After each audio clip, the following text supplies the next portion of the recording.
Hello, today I'm going to be showing you how to adjust a chain if it's too slack or too tight. This is a CB600. Right, now I'm going to first off start by taking a measurement.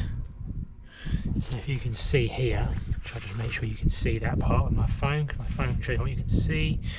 If you can see here, I put the tape measure there, I'll move it up until it can't move any more further, and down. That is way slack, right? So let's do that again. So up, down. So I'm reading 6 centimeters there, so 60 mil. So if you look, it goes up right to the top of the frame to 60 centimeters at least. So what I'm going to be doing is I'm going to undo this axle nut and the other side, and I'm gonna basically make sure, so allow me to do that. It allows the wheel to move backwards and forwards. Then I'm going to adjust these, so I'm going to tighten these so it pulls the wheel further back, taking the tension out of the chain. But I've got to make sure I do it evenly either side, otherwise the wheel will be out of line with the front wheel basically, so it might handle a bit funny, or I don't really know what it will cause. It could cause premature tyre wear. I've never actually had one out of line. So right, so here we go, that's that one. I'm going to undo it here, hopefully it won't spin the other side, but I've got the other socket just in case. I've grabbed all my stuff and set the torque wrench up to the setting that I need just to save time. Right, so that's a 24 mil.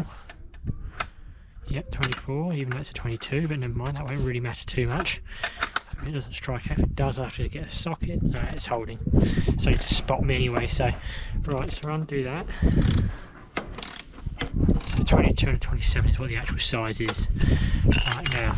So I've got 8 mil because they are 8 mil on the adjusters, as you can see. Right, so grab my 8 mil socket. I'm going to start by doing half a turn. It's actually a left hand. Sorry, yeah, half a turn. So half a turn anti-clockwise this is, and half a turn anti-clockwise. Alright, there we go. And they do have notches if you do feel like they're out. It does say replace chain here, but actually I put this chain on quite recently and it's stretching really badly, and I'm not sure why. I need to investigate that. So yeah, there's your notches there and there. You can see them. As long as they line up with the other side notches, you're fine. So this one's in between there and there. So let's have a look again. Let's check. So yeah, it's roughly in the right place. So yeah, that's roughly in the same place. Right, okay, so that's that, and then now we've tightened it a bit. Let's check it. And a fraction of a turn will make a huge difference on the chain.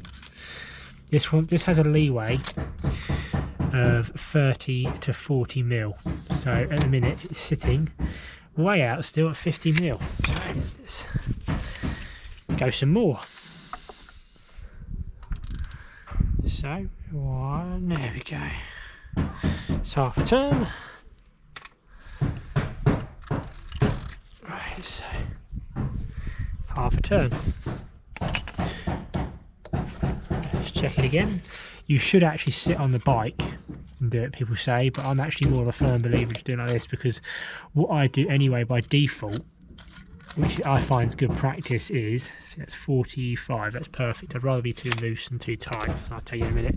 By default, when you sit on a bike, it tensions the chain a bit because the suspension compresses that fraction.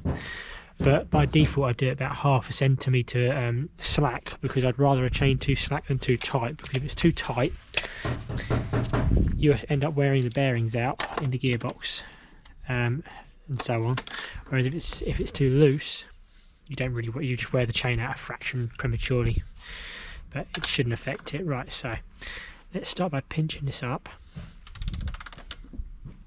because it's got to be 98 Newton meters according to this. I've got a manual in the house and I've set it all up before I started recording.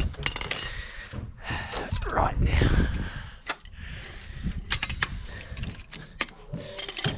what I do is I tighten it. Sometimes it's always good to check after you've tightened it, because it can still change the tension. So make sure the notches are in a good place still. So, yep, perfect. Right, okay, so let's torque this up. Put my finger on there, make sure it's not turning.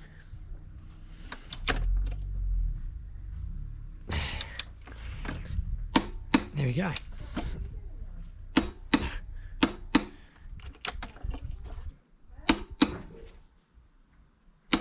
There we go. Still moving a little bit, but is that because that's moving? No. Okay, that's done. That's lovely. Right, so that's all torqued up and good to go.